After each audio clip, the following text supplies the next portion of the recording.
ఎంతో కృషి చేసి ఎన్నో అడ్డంకులున్నా ఎన్నో ఇబ్బందులున్నా ఎన్ని రకాలైనటువంటి పరిస్థితులు అయినా కూడా ఒక సంకల్ప బలంతో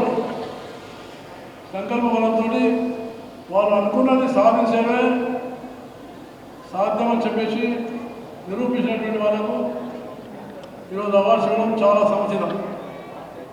అది ఈ పేరు లా కఫీన్ అనేటువంటి పెట్టిన ఈ ఫ్రెంచ్ వర్డ్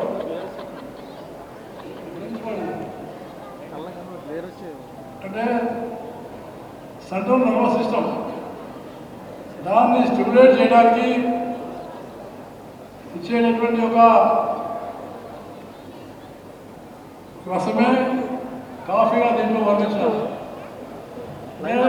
మనిషికి కాఫీ టీతో రాదు, మనిషికి సొంతంగా ఉన్నటువంటి ఒక సంకల్ప బలంతో వస్తుందని నేను మీకు సభాముఖంగా మనం చేస్తాను.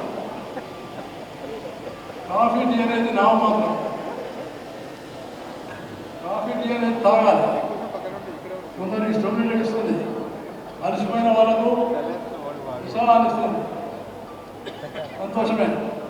కానీ సంకల్ప బలం ఏదైతే అనుకున్నది సాధిద్దామనేటువంటిది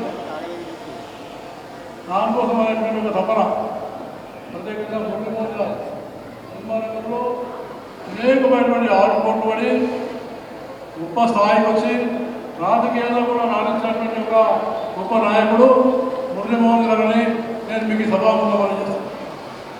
అలాంటి వాళ్ళకి వాళ్ళు చాలా గొప్ప విషయం. ఇంకా అదేవిధంగా అన్ని ప్రముఖులు చాలా సంతోషమైన విషయం ఏంటంటే యంగ్స్టర్స్ చాలామంది యువకులు ఉన్నారు. Below 45 below 50. ఇది భారతదేశానికి గొప్ప అభివృద్ధికి సంకేతమని, గొప్ప శుభ సూచనని నేను మీకు సభాముఖంగా తెలియజేస్తాను. అంటే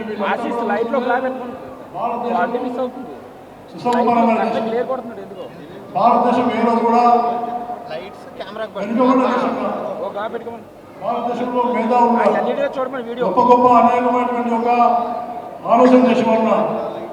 కాబట్టి వాళ్ళకు అవకాశాలు వచ్చి వాళ్ళకు పరిస్థితుల గురించి వాళ్ళ సంకల్పం ఉంటే వాళ్ళు సాధించగలుగుతారనేది ఈ వేదిక మీద ఉన్నటువంటి మహానుభావులందరూ కూడా నిరూపించినందుకు నేను వారందరికీ పేరు పేరున హృదయపూర్వకమైనటువంటి ధన్యవాదాలు తెలియజేస్తూ జీవితంలో ఇదే